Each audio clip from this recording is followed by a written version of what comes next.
Hello students, welcome back to Chand Bharati academy. और जैसा कि हमने लास्ट लेक्चर में डिस्कस किया था, चैप्टर सेकेंड के जो मोस्ट यानी कि जो पूछे गए पीवाईक्यूज हैं उनको हमने डिस्कस किया था।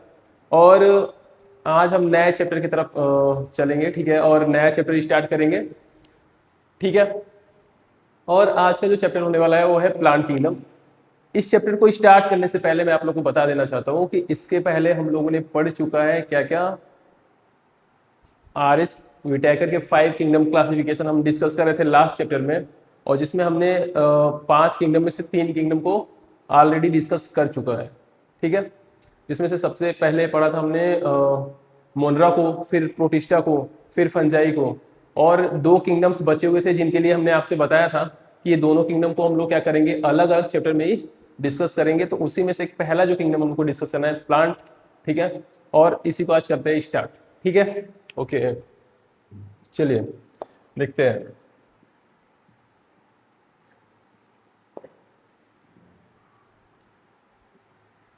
सबसे पहले देखना है कि व्हाट इज प्लांट किंगडम, यानी कि प्लांट किंगडम क्या है, ठीक है।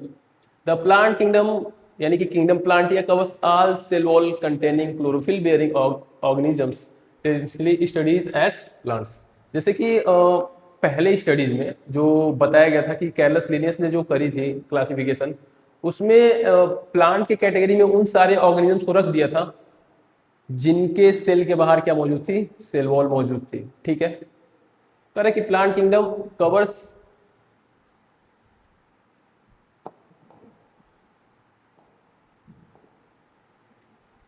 all cell wall containing chlorophyll bearing organism traditionally studies as plants, ठीक है। लेकिन जो मॉडर्न क्लासिफिकेशन हुआ है, ठीक है, प्लांट्स का जो मॉडर्न क्लासिफिकेशन हुआ है उस वो क्लासिफिकेशन बिल्कुल रेस्ट्रिक्ट कर गया है, यानी कि बिल्कुल इसकी बाउंड्री सेट है कि सबको नहीं, ठीक है। यानी कि ऐसा नहीं कि सारे ऑर्गेनिजम्स जिनके सेल के बाहर सेल वॉल पाई जा रही है उनको प्लांट में ही रखेंगे। जैसा कि हमने पढ़ा था कि ऐसे ऑर्गेनिजम्स, ठीक है, यानी कि फंजाई के अंदर उनके सेल के बाहर भी सेल वॉल पाई जाती है, लेकिन उनकी सेल वॉल काइटिन से बनी होती है और उनको प्लांट के अंदर नहीं रखा गया है, ठीक है। तो कह रहा है कि modern classification restricts Plantae to algae, bryophytes, pteridophytes, gymnosperms and angiosperms, ठीक है। अब जो प्लांट किंगडम हम लोग को पढ़ना है उसमें बस 5 ग्रुप्स हैं, यानी कि प्लांट किंगडम को फर्दर 5 डिविजन्स में डिवाइड किया गया है, ठीक है। जिसमें से 5 डिवीजन को हमको क्या करना है, डिस्कस करना है। जिसमें सबसे पहला होगा एल्गी, फिर उसके बाद से हम लोग देखेंगे किसको, ब्रायोफाइट्स को, फिर स्टडी करेंगे टेडोफाइट के बाद में, फिर जिम्नोस्पर्म एंड देन एंजियोस्पर्म्स, ठीक है। साइनोबैक्टीरिया यानी कि blue green algae are no longer classified as algae or plants, they are prokaryotes. कह रहा है कि जो साइनोबैक्टीरिया था जिसको हम लोग बीजीए बोल रहे थे, ब्लू ग्रीन एल्गी या साइनोबैक्टीरिया, उसको पहले एल्गी के अंदर रखा गया था, लेकिन मॉडर्न क्लासिफिकेशन के अकॉर्डिंग अब ये एल्गी में नहीं है, ठीक है। क्या मेंशन है यहाँ पे कि जो साइनोबैक्टीरिया है पहले ब्लू ग्रीन एल्गी हुआ करता था, अब इसका क्लासिफिकेशन ना ही एल्गी में है ये और ना ही प्लांट के अंदर है। कह रहा है कि ये क्या है, प्रोकैरियोट है। क्या है, प्रोकैरियोट। आई बात समझ में, ठीक है। जैसे कि एल्गी और प्लांट के अंदर उन्हीं ऑर्गेनिजम्स को रखा गया था ना जो यूकैरियोटिक नेचर के थे, ठीक है। क्या थे, यूकैरियोटिक नेचर के, बताया गया था आप लोग को। The plant kingdom has changed over the time. The old two kingdom system grouped every cell wall organisms as a plant which is no longer accurate. कह रहा है कि जैसे जैसे क्या हुआ, हम लोग की सोच बढ़ती गई, plant kingdom has change over time. The old two kingdom system group every cell wall organisms as a plant which is no longer accurate. कह रहा है कि जो पहले वाला क्लासिफिकेशन था जो कैरलस लिनियस के द्वारा दिया गया था टू किंगडम क्लासिफिकेशन सिस्टम, उसमें क्या हुआ था कि जिन सेल के बाहर सेल वॉल पाई जा रही थी उनको प्लांट के कैटेगरी में रख दिया गया था, ठीक है, यानी कि प्लांट किंगडम में रख दिया गया था, जो कि बिल्कुल अब इस टाइम में क्या नहीं है, वो एक्यूरेट नहीं है, ठीक है।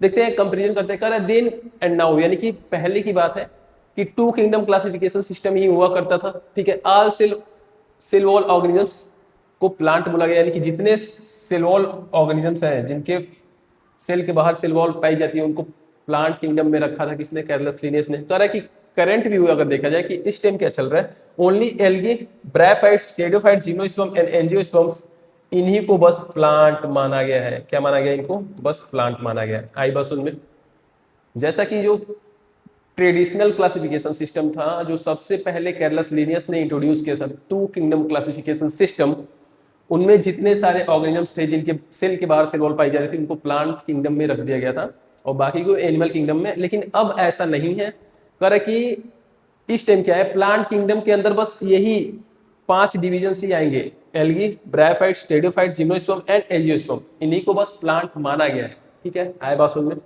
चलिए देखते हैं अगले स्लाइड में। ठीक है, कर सिस्टम ऑफ क्लासिफिकेशन। ठीक है, क्लासिफिकेशन के सिस्टम क्या है? ठीक है, जो सबसे पहला सिस्टम है वो है आर्टिफिशियल सिस्टम, कैरलस लिनियस के द्वारा दिया गया था, जो कि बेस्ड था किसके ऊपर? वेजिटेटिव और रिप्रोडक्टिव ट्रैट के ऊपर। ठीक है, फिर जो दूसरा आया था वो आया था नेचुरल सिस्टम। ठीक है, natural system based on nature affinities और ऑर्गेनिजम्स। ठीक है, देखेंगे एक एक करके, डिस्कस करेंगे। फिर जो तीसरा क्लासिफिकेशन सिस्टम है वो है फाइलोजेनेटिक सिस्टम, ये बेस्ड है इवोल्यूशनरी रिलेशनशिप पे। ठीक है, यानी कि कौन ऐसा ऑर्गेनिज्म है जो अपने किस क्या बोलते हैं एंसेस्टर से क्या कर रहा है? मैच कर रहा है। ठीक है, फिर कुछ अदर्स मेथड भी है जिसमें से आपको देखना पड़ेगा न्यूमेरिकल टैक्सोनॉमी, साइटोटैक्सोनॉमी और कीमोटैक्सोनॉमी। ठीक है, सबसे पहले देखेंगे कि जो आर्टिफिशियल सिस्टम था क्लासिफिकेशन का, उसको दिया था किसने? कैरलस लिनियस, याद रखेंगे। जो नेचुरल सिस्टम था उसको दिया है किसने? बेंथम एंड हुकर ने। ठीक है, जो फाइलोजेनेटिक सिस्टम है जो प्रेजेंट टाइम में एक्सेप्टेड है उसको दिया है किसने? एंगलर एंड प्रेंटल ने। आई बात सुन में। तो इन क्लासिफिकेशन सिस्टम का नाम और उनके साइंटिस्ट के नाम जो जिन्होंने क्या किया, इनको इंट्रोड्यूस किया है, इसको आप लोग हमेशा क्या करेंगे? याद रखेंगे। ठीक है, इनको हम लोग एक एक करके डिस्कस करेंगे इस लेक्चर में। ठीक है, जैसे सबसे पहला देखना है हमको, आर्टिफिशियल सिस्टम दिया गया है किसके द्वारा? लिनियस के द्वारा। ठीक है, लिनियस या कैरलस लिनियस। ठीक है, करेक्ट, ये सबसे अर्लीस्ट क्लासिफिकेशन सिस्टम है। क्या है? सबसे अर्लीस्ट, यानी कि सबसे पुराना क्लासिफिकेशन सिस्टम है। करेक्ट, कि इस क्लासिफिकेशन सिस्टम में जो क्राइटेरिया था, ठीक है, क्लासिफिकेशन करने का जो बेसिस था या जो क्राइटेरिया सेट किया गया था वो क्या क्या था? करेक्ट, कुछ ग्रॉस कैरेक्टर्स जैसे सुपरफिशियल कैरेक्टर्स, ठीक है, लाइक हैबिट यानी कि कहां पाए जाते हैं ये। ठीक है, करेक्ट, कि colour, number in shape of lips, correct, ये सारे क्या थे? क्राइटेरिया थे। Correct, mainly based on vegetative character और एंड्रोसियम स्ट्रक्चर। करेक्ट, कि वेजिटेटिव कैरेक्टर मेनली बेस्ड था किसके ऊपर? वेजिटेटिव कैरेक्टर के ऊपर, और एंड्रोसियम स्ट्रक्चर, यानी कि एंड्रोसियम स्ट्रक्चर जो है क्या है?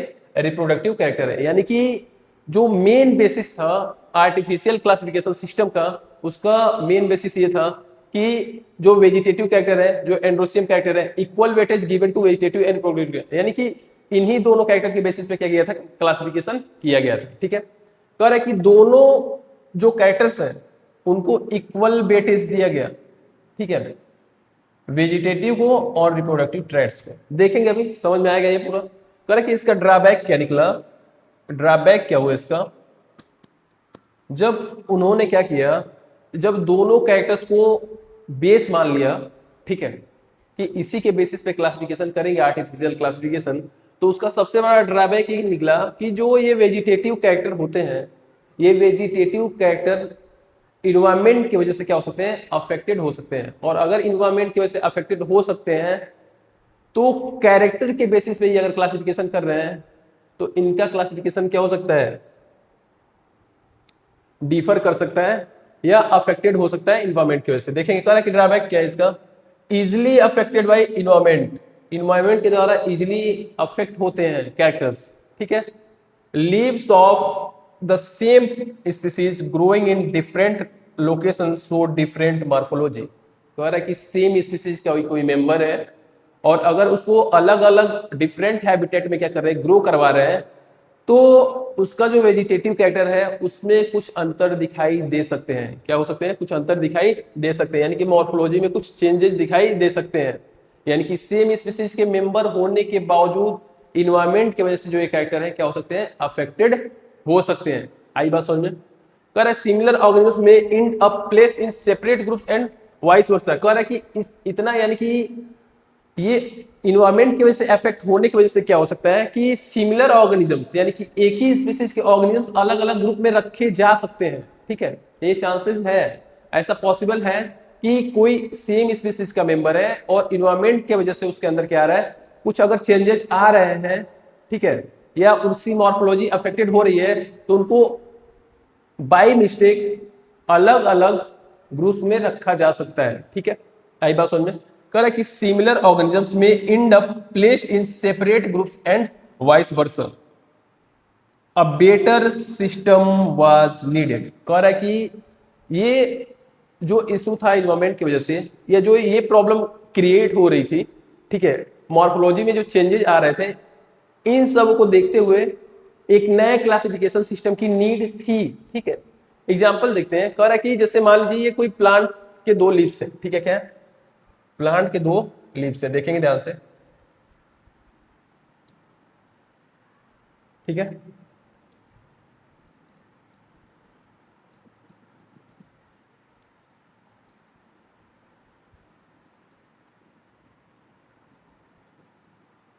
आई बात सुनिए, यानी कि ये दोनों सेम प्लांट की लीव्स है, ठीक है, प्लांट का जो एज है वो भी बिल्कुल सेम है, लेकिन हो क्या रहा है यहाँ पे, कह रहा है कि leaf of x plant, plant x one species to environment, यानी कि दोनों को अलग अलग इन्वायरमेंट में रखा गया है। जैसे कि यहाँ पे जो H2O है वो क्या है, कम है, यानी कि वाटर की अवेलेबिलिटी क्या है यहाँ पे, कम है।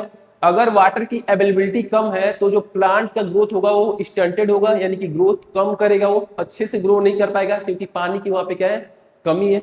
तो पानी की कमी होने की वजह से इसके लीफ हो सकता है कि लाइफ लॉन्ग क्या हो जाए, छोटे ही रह जाए। ठीक है, फिर कह रहा है कि सेम सेम प्लांट ये भी है, ये जहां पे ग्रो करता है या यहाँ जो इसका हैबिटेट है वहां पे वाटर की अवेलेबिलिटी अच्छी खासी है, यानी कि वाटर ज्यादा है, ठीक ठाक अमाउंट में, जितना इसको चाहिए उतना ठीक है। कह रहा है कि वाटर की अवेलेबिलिटी होने की वजह से ये बिल्कुल प्रॉपर अच्छे से ग्रोथ करेगा। ठीक है, लाइफ लॉन्ग अच्छे से ग्रोथ करता रहेगा जब तक वाटर अवेलेबल रहेगा, तो इसके अंदर प्रॉपर ग्रोथ होगी। तो हो सकता है कि इसका लीफ बड़ा हो, ठीक है, और जो बाकी सेम स्पीसीज का ही प्लांट है अगर अगर अलग हैबिटेट में है तो उसका लीफ क्या हो सकता है, छोटा हो सकता है। ठीक है, तो कह रहा है कि डिफरेंट शेप्स, कह रहा है शेप में भी चेंजेस आ सकते हैं। Wrongly treated as different species under the artificial system. कह रहा है कि अगर आर्टिफिशियल सिस्टम के थ्रू इनका क्लासिफिकेशन करें, और कैरेक्टर दो ही लेना था आर्टिफिशियल सिस्टम में, वेजिटेटिव कैरेक्टर और रिप्रोडक्टिव कैरेक्टर। ठीक है, तो ये वेजिटेटिव कैरेक्टर है, वेजिटेटिव पार्ट है प्लांट के, तो इनको भी इक्वल वेटेज दिया गया था। तो कह रहा है कि अगर फ्लावर सेम है, अगर फ्लावर सेम है दोनों प्लांट का, दोनों स्पीसीज दोनों सेम स्पीसीज के मेंबर हैं और अलग अलग हैबिटेट में ग्रोथ कर रहे हैं, और उनका फ्लावर सेम है, तो फ्लावर को तो बस 50% ही वेटेज मिला था ना, तो ठीक है फ्लावर सेम है। बट अगर वेजिटेटिव कैरेक्टर में डिफरेंस दिख रहा है, यानी कि 50% तो उसको देना पड़ेगा ना, तो हो सकता है कि क्या हो जाए, बाय मिस्टेक ये अलग अलग स्पीसीज कंसीडर कर दिए जाए। ये आर्टिफिशियल सिस्टम का सबसे बड़ा ड्रॉबैक है। आई बात समझ में, ठीक है। चलिए चलते हैं नेक्स्ट स्लाइड पे, दूसरा देखते हैं। कह रहा है कि नेचुरल सिस्टम जो दिया गया था बेंथम एंड हुकर के द्वारा, ठीक है, नेचुरल सिस्टम क्या कहना चाहता है, कह रहा है based on the natural affinity of organism rather than superficial traits alone. कह रहा है कि all natural characters are studied. कह रहा है कि नेचुरल एफिनिटी पे बेस्ड होता है ऑर्गेनिज्म का कैरेक्टर, ठीक है, सुपरफिशियल ट्रेट को बस नहीं माना गया था इसमें। नेचुरल सिस्टम के अंदर बस सुपरफिशियल ट्रेट को ही कंसीडर करके क्लासिफिकेशन नहीं किया गया था, बल्कि बहुत सारे कैरेक्टर्स को इंक्लूड किया गया था। कह रहा है कि all natural characters are studied. कह रहा है जितने इसके नेचुरल, जो भी प्लांट्स के नेचुरल कैरेक्टर होते हैं उनके बारे में क्या किया गया, स्टडी किया गया। जैसे मॉर्फोलॉजी देखी गई, उसकी एनाटॉमी देखी गई, अल्ट्रा स्ट्रक्चर्स देखे गए, एम्ब्रियोलॉजी एंड फोटोकेमिस्ट्री भी देखी गई, यानी कि मॉर्फोलॉजी की बाहर से कैसे दिख रहे हैं, एनाटॉमी यानी कि जो इंटरनल स्ट्रक्चर है उसमें क्या क्या चेंजेस हैं, क्या क्या सिमिलरिटीज है, ठीक है, अल्ट्रा स्ट्रक्चर यानी कि छोटे से छोटे स्ट्रक्चर को क्या किया गया, स्टडी किया गया बहुत बड़ा करके, ठीक है। एम्ब्रियोलॉजी के बारे में स्टडी की गई कि एम्ब्रियो का डेवलपमेंट कैसे होता है, ठीक है। और फिर फोटो केमिस्ट्री यानी कि फोटोसिंथेसिस कैसे करते हैं ये लोग, ठीक है, क्या क्या इनके अंदर सिमिलरिटी और डिफरेंसेस है, इन सब चीजों को ध्यान में रखते हुए क्या किया गया था, ये क्लासिफिकेशन सिस्टम दिया गया था। कह रहा है कि ये better system than the artificial system. कह रहा है कि अभी इसके पहले जो हमने कैर्नस लिनियस वाला आर्टिफिशियल सिस्टम डिस्कस किया है उससे कई गुना ये क्या था, बेटर था। बेटर इसलिए था because more characters are taken into account. कह रहा है कि वहां पे बस वेजिटेटिव कैरेक्टर और एंड्रोसियम का स्ट्रक्चर या रिप्रोडक्टिव कैरेक्टर को ही देखा जा रहा था। लेकिन ये वाला जो क्लासिफिकेशन सिस्टम है इसके अंदर आपको देखने को मिलेगा मार्फोलॉजी बेसिस है, एनाटॉमी है, अल्ट्रा स्ट्रक्चर है, एम्ब्रियोलॉजी है एंड फोटोकेमिस्ट्री है। तो कह रहा है कि कहीं ना कहीं जो आर्टिफिशियल सिस्टम ऑफ क्लासिफिकेशन था जो कैरोलस लिनियस के द्वारा दिया गया था इससे कई गुना ये बेटर था। कौन? नेचुरल सिस्टम, जो किसने इंट्रोड्यूस किया था, बैंथम एंड हुकर ने। आई बात समझ में? कह रहा है कि जैसे मान लीजिए ये कोई एक प्लांट है, ठीक है, और प्लांट के ये कैरेक्टर्स यहां तक दिखाए गए हैं, ठीक है, क्या है, प्लांट के कैरेक्टर्स हैं। जैसे ये कोई प्लांट अगर कंसिडर कर लेते हैं और ये प्लांट्स के कैरेक्टर जो है मान लीजिए ये 100% है, ये 100% है, यानी कि 100% कैरेक्टर दिखाया जा रहा है। तो कह रहा है कि आर्टिफिशियल क्लासिफिकेशन सिस्टम के अंदर बस 100% का कुछ ही पार्ट क्या किया गया था, इंक्लूड किया गया था। लेकिन अगर यही जो नेचुरल सिस्टम है इसी 100% का, ठीक है, इसी 100% का नियर अबाउट 80% कैरेक्टर क्या करता है, ये इंक्लूड कर लेता है। आई बात समझ में? 80% कैरेक्टर क्या करता है, इंक्लूड कर लेता है। ध्यान से समझेंगे इस बात को। मैं ये बताना चाह रहा हूं कि जैसे मान लीजिए ये कोई एक प्लांट है, प्लांट के 100 यानी कि क्लासिफिकेशन करना है तो जो कैरेक्टर है, प्लांट्स के जो कैरेक्टर है वो 100% है। तो कह रहा है कि जो आर्टिफिशियल सिस्टम है वो बस 20 to 30% कैरेक्टर को ही क्या करता है, इंक्लूड करता है। जैसा कि बस मार्फोलॉजी, मार्फोलॉजी में क्या कि वेजिटेटिव स्ट्रक्चर कैसे है, ठीक है, एंड्रोसियम का स्ट्रक्चर कैसे है, यानी कि बहुत कम अमाउंट है, यानी कि बहुत कम कैरेक्टर को ही क्या किया जाता है, स्टडी करके आर्टिफिशियल क्लासिफिकेशन सिस्टम कर दिया जाता है। बट जो नेचुरल सिस्टम है, नेचुरल सिस्टम में प्लांट के 80% कैरेक्टर्स को क्या किया जाता है, स्टडी किया जाता है, उसके बाद से क्लासिफिकेशन किया जाता है, ठीक है। बात करते हैं तीसरा जो फाइलोजेनेटिक सिस्टम है जो कि एंगलर एंड प्रेंटल के द्वारा दिया गया था, यही मोस्ट एक्सेप्टेड है। कह रहा है कि currently the accepted classification system for angiosperms. कह रहा है कि जो एंजियोस्पर्म्स है, ठीक है, एंजियो का मतलब होता है कवर और स्पर्म का मतलब होता है सीड, ठीक है। तो कह रहा है कि करेंटली जो एक्सेप्टेड क्लासिफिकेशन सिस्टम है ये एंजियोस्पर्म्स के लिए, एंजियोस्पर्म यानी कि ऐसे प्लांट्स जिनके जो सीड फॉर्म हो तो कवर्ड सीड बने, न्यूड सीड ना फॉर्मेशन हो, ठीक है। कह रहा है based on evolutionary relationship among organisms, यानी कि जो रिवोल्यूशनरी रिलेशनशिप है पिछले ऑर्गेनिज्म से उनके बेसिस पे है। समझेंगे इस बात को भी। कर assumes organisms belonging to the same taxa share a common ancestor. कह रहा है कि इसमें ऐसा माना गया है कि जो सेम टैक्सा के मेंबर्स हैं, यानी कि सेम कैटेगरी के जो मेंबर्स हैं और उनके अंदर अगर थोड़ा बहुत डिफरेंस दिखाई दे रहा है, ठीक है, तो कहीं ना कहीं हो सकता है कि पिछले टाइम पे यानी कि बहुत पहले ये क्या होंगे, उनका जो एंसेस्टर होगा वो एक ही होगा, ठीक है। एंसेस्टर क्या होता है अभी बताया जाएगा, समझ में आएगा आपको। कह रहा है when fossil evidences is missing. कह रहा है कि अगर फॉजिल एविडेंस मिसिंग है, फॉजिल एविडेंस यानी कि कुछ ऐसे कैरेक्टर यानी कि कुछ ऐसे पार्ट्स हो किसी ऑर्गेनिज्म के जो क्या होते हैं सॉइल के अंदर दब जाते हैं और बहुत टाइम बाद वो प्रिजर्व रह जाते हैं सॉइल के अंदर और बहुत टाइम बाद वो क्या करते हैं, खुदाई करने पे मिलते हैं, ठीक है। समझेंगे इसके बारे में। कह रहा है कि अगर फॉजिल एविडेंस मिसिंग है यानी कि नहीं मिल रहा है तो अदर मेथड्स यानी कि numerical taxonomy, cytological taxonomy, chemo taxonomy supply the evidence instead. कह रहा है कि इन सबको मिला के क्या किया जाता है, इस क्लासिफिकेशन को किया जाता है, ठीक है। कह रहा है कि अगर फॉजिल एविडेंसेस मिसिंग है तो न्यूमेरिकल टैक्सोनॉमी, साइटो टैक्सोनॉमी और कीमो टैक्सोनॉमी से कुछ एविडेंस इकट्ठा करके क्या करते हैं, इस क्लासिफिकेशन सिस्टम को परफॉर्म करते हैं। आई बात समझ में? जैसा कि देखेंगे यहां पे लिखा हुआ है कि जो ये स्पीसीज डी एंड ई है, जो स्पीसीज डी एंड ई है, ठीक है।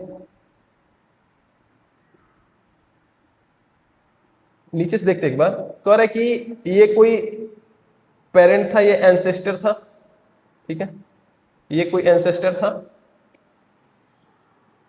इससे दो ऑर्गेनिजम्स क्या हुए, बने इसके, ठीक है, यानी कि इससे दो स्पीसीज निकले। जैसे ये कोई एंसेस्टर है, एंसेस्टर है यानी कि पेरेंट है जो बहुत पहले प्रेजेंट थे, ठीक है। कह रहे कि इससे दो ऑर्गेनिजम्स निकले और दोनों अलग अलग थे। जैसे बी था, क्या था, बी एंड सी, ठीक है। और यही सी से फिर से दो और ऑर्गेनिजम्स निकले जो डी एंड ई है। देखेंगे, कह रहे कि D and E share common ancestor C. कह रहे कि सही बात है, डी और ई जो है सी से ही बने हैं, ठीक है। आई बात समझ में। कह रहे कि सी ही इनका पेरेंट हो सकता है, ठीक है, या एंसेस्टर हो सकता है जिससे डी और ई निकले हैं। तो डी और ई के बीच में कुछ कॉमन स्ट्रक्चर्स देखे जा सकते हैं। कह रहे कि डी और ई जो होते हैं उनके बीच में कुछ कॉमन क्या बोलते हैं, कॉमन कैरेक्टर्स देखे जा सकते हैं। क्यों क्यों देखे जा सकते हैं कैरेक्टर? क्योंकि इनका जो एंसेस्टर है वो सेम है। आई बात समझे। कह रहे कि सी के कुछ कैरेक्टर इसके अंदर भी होंगे, कुछ कैरेक्टर इसके अंदर भी होंगे, क्योंकि जो सी है वही इनका क्या है, दोनों ऑर्गेनिज्म का क्या है, एंसेस्टर है। कह रहे कि वहीं पे देखेंगे, कह रहे C is more distant from B. कह रहे कि सी जो है मोर डिस्टेंट फ्रॉम बी, यानी कि बी से सी क्या है, डिफरेंट है। जैसे पहले एक स्पीसीज थी ए से दो और नई स्पीसीज बनी, इवोल्यूशन हुआ, तो C and B, C and B. तो कह रहा है कि सी एंड बी दोनों क्या है, अलग है, ठीक है। इसीलिए इनको अलग अलग कलर से भी बताया गया है कि कह रहा है कि C is more distant from B. कह रहा है कि सी बी से ज्यादा डिस्टेंट है। कह रहा है and both trace back to common ancestor A. कह रहा है कि लेकिन ये किसको ट्रेस कर रहे हैं या किससे ओरिजिनेट हुए हैं, वो है कॉमन एंसेस्टर ये। यानी कि कहने का मतलब यहाँ पे सीधा सीधा ये है कि पहले एक कोई कॉमन एंसेस्टर था जो स्पीसीज ए था, इस एग्जांपल के अकॉर्डिंग। इससे दो नई स्पीसीज बनी, जैसे बी एंड सी, इवोल्यूशन हुआ, बहुत टाइम लगा हुआ।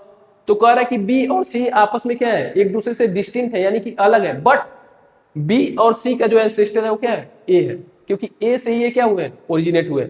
फिर दूसरी बात ये बताई जा रही है कि सी जो स्पीसीज है, तो सी से फिर से दो और नए स्पीसीज निकले हैं, इवोल्यूशन में हुआ है, तो जिसका नाम डी एंड ई है। तो डी और ई का जो एंसेस्टर है, नियरेस्ट एंसेस्टर वो क्या है, सी है। आई बात समझे। और कह रहा है कि डी और ई के बहुत सारे कैरेक्टर आपस में मिलते जुलते होंगे और बहुत सारे ऐसे कैरेक्टर इनके पास होंगे जो एंसेस्टर से मिले होंगे या एंसेस्टर से क्या करते होंगे, यानी कि सी से क्या करते होंगे, मैच करते होंगे। आई बात समझे।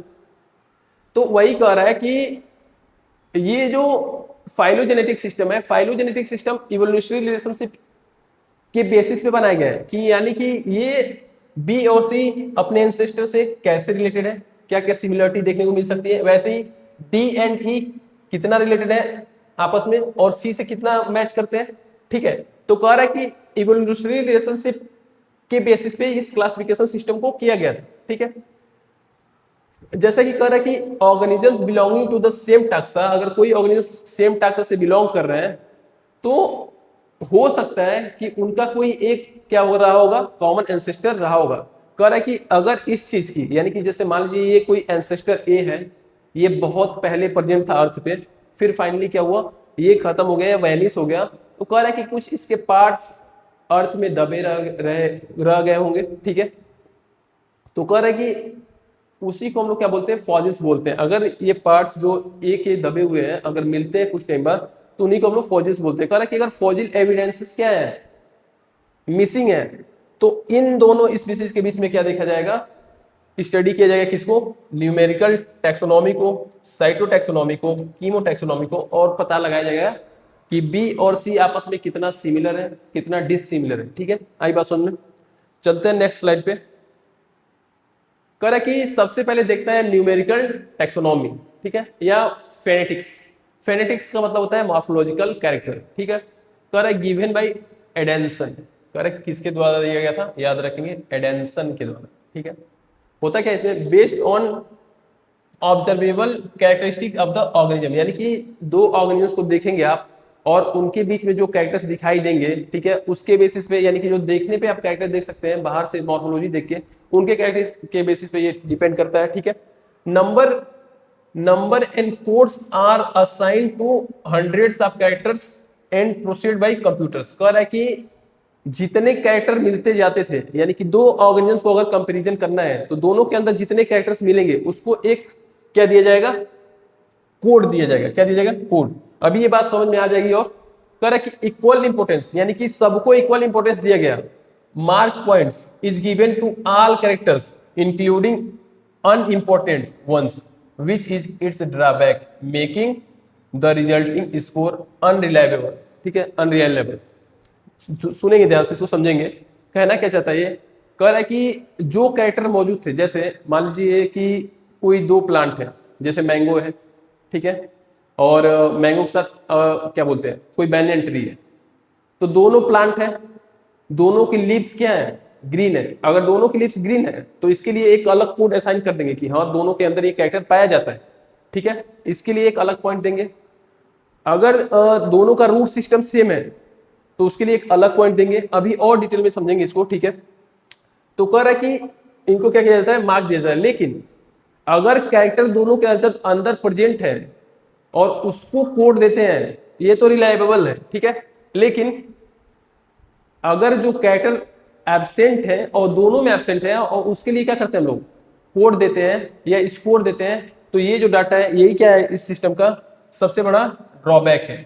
और क्या है, ये डाटा को क्या करेगा, अनरिलायबल। ठीक है, आई बात समझे। जैसे देखेंगे, जैसे मान लीजिए कोई प्लांट्स है, ठीक है, प्लांट वन, जैसे देखेंगे ये कोई प्लांट है, बनाता हूं मैं इसको।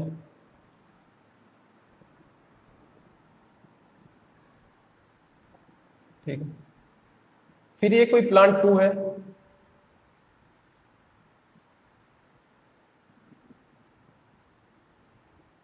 आई बात समझ में, ये कोई प्लांट टू है।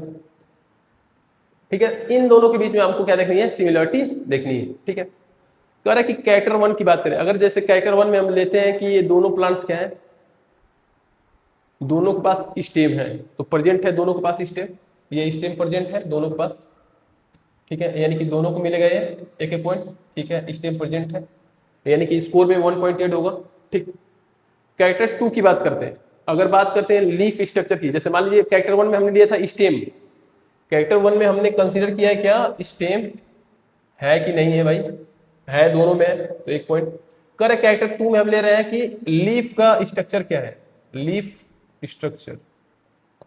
ठीक है, लीफ स्ट्रक्चर की बात करते हैं, तो कह रहे कैरेक्टर क्या बोलते हैं, दोनों में लीफ है। ठीक है, लेकिन जो लीफ का शेप है, ठीक है, जो लीफ का शेप है वो क्या है, डिफरेंस है। जो लीफ स्ट्रक्चर या क्या बोलेंगे इसको, शेप, क्या शेप। तो कह रहा है कि लीफ स्ट्रक्चर, लीफ तो है दोनों में, लेकिन दोनों में डिफरेंस है। क्या है, दोनों में अलग अलग है। ठीक है, आई बात समझ में। या एक बार ऐसे समझते हैं, ठीक है, कोई और कैरेक्टर को कंसीडर करते हैं, देखेंगे ध्यान से।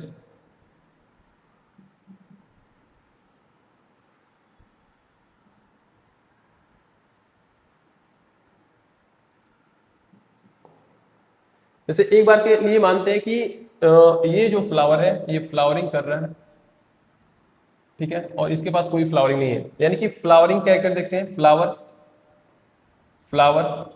तो प्लांट वन में फ्लावर प्रेजेंट है, प्लांट टू में फ्लावर प्रेजेंट नहीं है, यानी कि इसके लिए भी क्या बोलते हैं, इसको तो मिलना चाहिए था 0 पॉइंट। क्या मिस्टेक हुआ है इसमें, दोनों कैरेक्टर अगर एब्सेंट है तो इसको मिलेगा 0 पॉइंट। ठीक है, क्या मिलेगा, दोनों मैच नहीं खा रहे हैं तो इसको मिलेगा 0 पॉइंट। ठीक है, 0 पॉइंट। कह रहा है कि ऐसे ही कैरेक्टर थ्री पे अगर कुछ लेते हैं, जैसे मान लेते हैं कि जो लीफ का स्ट्रक्चर है ट्रेंगुलर है, ठीक है, या जो भी है, जो भी कैरेक्टर लेते हैं, अगर यहाँ पे देखेंगे, अगर क्या बोलते हैं, कैरेक्टर 6 है, कैरेक्टर 6, यानी कि ये जो टेबल थोड़ा सा गलत हो गया है, देखेंगे ध्यान से। क्या बताना चाहता है कि अगर दोनों के अंदर कैरेक्टर, एक ही कैरेक्टर अगर नहीं है, जैसे मानते हैं कि जो रूट है, रूट, तो रूट दोनों के अंदर क्या है, रूट अगर मान लेते हैं कि टैप रूट है, टैप रूट दोनों के अंदर, ठीक है, जब भी तो कैरेक्टर सेम हो जाता है, तो इसको एक पॉइंट मिलेगा, यानी कि पॉजिटिव पॉजिटिव कर सकते हैं। इसको ध्यान से देखेंगे, थोड़ा सा ये टेबल गलत हो गया है, कोई बात नहीं, समझेंगे इसको। जैसे मैं क्या बोलना चाहता हूँ, मैं खुद से एक टेबल बना रहा हूँ, देखेंगे ध्यान से। कह रहा है कि ये कोई टेबल है, ठीक है। कह रहा है कि यहाँ पे प्लांट 1 है, प्लांट 1 है, यहाँ पे प्लांट 2 है, और यहाँ पे क्या है, स्कोर है, क्या है, स्कोर, ठीक है। तो कह रहा है कि अगर प्लांट 1 के अंदर स्टेम है, दोनों के अंदर अगर स्टेम है, दोनों के पास स्टेम प्रेजेंट है, यानी कि स्कोर 1 मिलेगा इसको, ठीक है, 1 पॉइंट इसको देंगे, ठीक है। अगर फ्लावर भी प्रेजेंट है, फ्लावर भी प्रेजेंट है, तो भी 1 पॉइंट मिलेगा। अगर सीड नहीं बनाते, ये दोनों सीड नहीं बनाते हैं, सीड नहीं बनाते हैं दोनों, जब भी इनको 1 पॉइंट ही मिलेगा। क्यों? क्योंकि दोनों सीड मिलकर नहीं बना रहे हैं। प्लांट 1 भी नहीं बना रहा है, प्लांट 2 भी नहीं सीड बना रहा है। आई बात सुन में, यानी कि प्लांट 1 भी सीड नहीं बना पा रहा है और प्लांट 2 भी सीड नहीं बना पा रहा है, जब भी इनको क्या कर रहे हैं, 1 पॉइंट दे रहे हैं। और यही इसका सबसे बड़ा क्या है, ड्रॉबैक है। अगर जैसे मान लेते हैं कि रूट सिस्टम की बात करें तो इसमें टैप रूट है और इसमें क्या है, फाइब्रस रूट है। यानी कि ये कैरेक्टर क्या है, डिफरेंस है। जैसे इसको टैप रूट मानते हैं तो प्लस, इसको फाइब्रस मानते हैं तो क्या, माइनस। यानी कि यहाँ पे इसको 0 पॉइंट मिलेगा। दोनों कैरेक्टर अलग अलग है, सेम नहीं है, या तो नहीं है या तो प्रेजेंट है, तभी देंगे 1 पॉइंट। आई बात सुनने, कहना क्या चाहता हूं मैं, कह रहा है कि प्लांट 1 है, प्लांट 2 है, अगर दोनों के पास लीफ है और सेम स्ट्रक्चर के हैं तो दोनों के 1-1 पॉइंट मिलेगा, यानी कि 1 पॉइंट दिया जाएगा। कह रहा है कि अगर दोनों के पास फ्लावर है, ठीक है, तो भी दोनों के पास प्लस को, यानी कि 1 पॉइंट और देना पड़ेगा इनको, ठीक है। अगर दोनों के पास सीड नहीं बनाने वाले दोनों प्लांट हैं, तभी भी 1 पॉइंट मिलेगा, ठीक है। अगर सीड नहीं बनाते, जब भी 1 पॉइंट देना है इनको, क्योंकि दोनों सीड नहीं बना रहे, यानी कि ये भी कैरेक्टर क्या कर रहा है, दोनों का मैच कर रहा है, क्योंकि दोनों प्लांट सीड नहीं बना रहे हैं, ठीक है। तो कि जैसे मान लीजिए रूट सिस्टम है, तो रूट हो सकता है कि प्लांट 1 में क्या टैप रूट पाया जा रहा है, प्लांट 2 में क्या पाया जा रहा है, फाइब्रस रूट पाया जा रहा है। तो दोनों कैरेक्टर डिसिमिलर है, यानी कि एक से मिलते जुलते नहीं है, तो इनको 0 पॉइंट देंगे। क्या करेंगे, 0 पॉइंट देंगे। करे कि ये जितना सारा का सारा डाटा होता है, इसको दे दिया जाता है कंप्यूटर को, और कंप्यूटर प्रोसेस करके क्या करता है, इनके बेसिस पे इसको क्लासिफाई करता है या न्यूमेरिकल टैक्सोनॉमी को बताता है। जैसे लिखा हुआ है कि equal marks for important and unimportant character, score is not reliable, ठीक है। कर रहा है दोनों को, क्या कर रहे हैं, कैरेक्टर को, यानी कि इंपॉर्टेंट कैरेक्टर को भी पॉइंट दे रहे हैं, अनइंपॉर्टेंट को भी पॉइंट दे रहे हैं। तो कह रहा है कि जो कैरेक्टर नहीं है इसको इंक्लूड नहीं करना चाहिए था, और इन्होंने क्या किया, इंक्लूड किया। यही इसका क्या है, ड्रॉबैक है। जैसे सीट दोनों नहीं बना रहे थे तो छोड़ देना चाहिए था, इस कैरेक्टर को डाटा देना ही नहीं चाहिए था, इसके लिए स्कोर देना ही नहीं चाहिए था, लेकिन इनको भी स्कोर दिया, और यही इसका क्या हुआ, सबसे बड़ा ड्रॉबैक हुआ इस सिस्टम का, ठीक है, न्यूमेरिकल टैक्सोनॉमी का। देखें ध्यान से, नेक्स्ट स्लाइड पे चलते हैं। कह रहा है कि साइटोटैक्सोनॉमी एंड कीमोटैक्सोनॉमी क्या होती है। Cytotaxonomy based on cytological information such as chromosome number, structure and behavior। कह रहे कि साइटोटॉक्सोनॉमी में क्या देखा जाता है कि सेल के अंदर न्यूक्लियस के अंदर क्रोमोसोम का नंबर बराबर है, इक्वल क्रोमोसोम है कि नहीं, इक्वल नंबर ऑफ क्रोमोसोम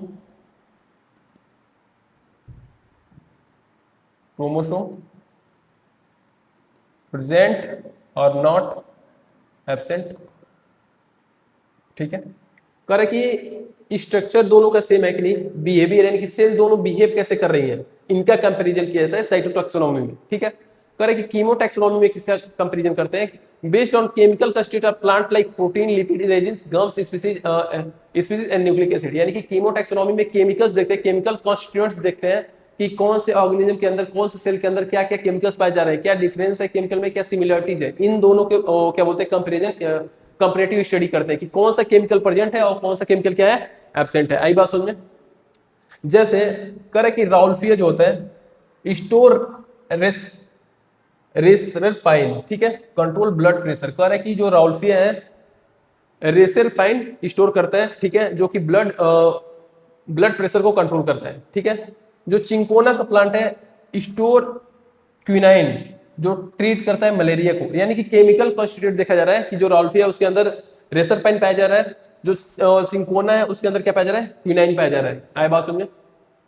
तो केमिकल कॉन्स्टिट्यूट को देखते हैं किसके अंदर, कीमोटैक्सोनॉमी के अंदर। कीमोटैक्सोनॉमी के अंदर क्या स्टडी करते हैं कि किसी भी ऑर्गेनिज्म के अंदर या ऑर्गेनिज्म के सेल के अंदर जो केमिकल कॉन्स्टिट्यूट है वो क्या है, सेम है या डिफरेंस है। जैसे केमिकल कंस्टिट्यूएंट में क्या दे सकते हैं, प्रोटीन दे सकते हैं, क्या दोनों के अंदर प्रोटीन सेम है, लिपिड सेम है, रेजिन सेम है, गम्स सेम है, स्पीसीज सेम है, ठीक है, स्पाइसेस सेम है, या न्यूक्लिक एसिड सेम है। आया बात समझ में? तो ये कीमोटैक्सोनॉमी के अंदर स्टडी करते हैं, और साइटोटैक्सोनॉमी के अंदर क्या करते हैं, बिल्कुल जो साइटोलॉजी होती है, यानी कि जो सेल का स्ट्रक्चर है, जो क्रोमोसोम के नंबर है, उनका स्ट्रक्चर जो है, उनका बिहेवियर है, उसके बारे में क्या करते हैं, स्टडी करते हैं। ठीक है, तो ये जो तीनों पार्ट हमने पढ़ा, जैसे सबसे पहले पढ़ा था हमने क्या, न्यूमेरिकल टैक्सोनॉमी, ठीक है, फिर साइटोटैक्सोनॉमी, कीमोटैक्सोनॉमी, ये तीनों के तीनों किसके पार्ट है, जो थर्ड क्लासिफिकेशन सिस्टम है, ठीक है, जो थर्ड क्लासिफिकेशन सिस्टम है, फाइलोजेनेटिक सिस्टम, जिसको एंगलर एंड प्रेंटल ने दिया था, इस सिस्टम को ये तीनों मिलकर क्या करते हैं, सपोर्ट करते हैं। ठीक है, लिखा हुआ है जैसे कि यहाँ पे कि numerical taxonomy, cytotaxonomy and कीमोटैक्सोनॉमी supply करते हैं क्या, एविडेंसेस, अगर फॉजिल एविडेंसेस नहीं मिल रहे हैं तो। ठीक है, नेक्स्ट स्लाइड पे चलते हैं। जैसे अगर रिकैप करते हैं इस पूरे लेक्चर को, तो कह रहा है कि जो प्लांट है, आज का जो प्लांट किंगडम है, जो हम लोग को स्टडी करना है, उसमें सबसे पहले बस आप लोगों को बस पढ़ना है एल्गी के बारे में, bryophyte, pteridophyte, gymnosperm and angiosperm को। ठीक है, आर्टिफिशियल जो क्लासिफिकेशन सिस्टम था, जो लीनियस ने दिया था, उसमें बस उसने किसको किया था कंसीडर, सुपरफिशियल ट्रेड्स को, और जो इजीली डिस्टर्ब हो जा रहे थे किससे, इन्वायरमेंट से, जो लीफ वाला एग्जांपल हमने लिया था। आए बात सुनने, कह रहा है कि जो नेचुरल क्लासिफिकेशन सिस्टम था, उसको दिया था बेंथम एंड हुकर ने। कह रहा है कि broader natural affinity based on character, यानी कि बहुत ज्यादा कैरेक्टर को इसमें इंक्लूड किया था एज कंपेयर टू आर्टिफिशियल, ये बेटर था। लेकिन इसके बाद एक और क्लासिफिकेशन का सिस्टम आया जिसको बोलते हैं फाइलोजेनेटिक, जिसको दिया था एंगलर एंड प्रेंटल ने, करेंटली एक्सेप्टेड है, ये इवोल्यूशन के बेसिस पे ये बना हुआ सिस्टम है। ठीक है, कह रहा है कि इसी सिस्टम को, यानी कि फाइलोजेनेटिक जो इवोल्यूशन बेस्ड सिस्टम है, तो इवोल्यूशन बेस्ड सिस्टम के लिए क्या फॉजिल चाहिए, फॉजिल अगर नहीं मिलते हैं तो उनको सपोर्ट करने के लिए न्यूमेरिकल टैक्सोनॉमी है, साइटोटैक्सोनॉमी है, या कीमियोटैक्सोनॉमी है, जो फिल करता है gap left by missing fossil evidence. अगर फॉजिल एविडेंस मिस है, जो कि यूज किया था किसमें, फाइलोजेनेटिक में, तो उसके गैप को ये क्या करता है, फिल करता है। ठीक है स्टूडेंट्स, लेक्चर समझ में आया होगा तो वीडियो को लाइक जरूर करेंगे। Okay, thank you.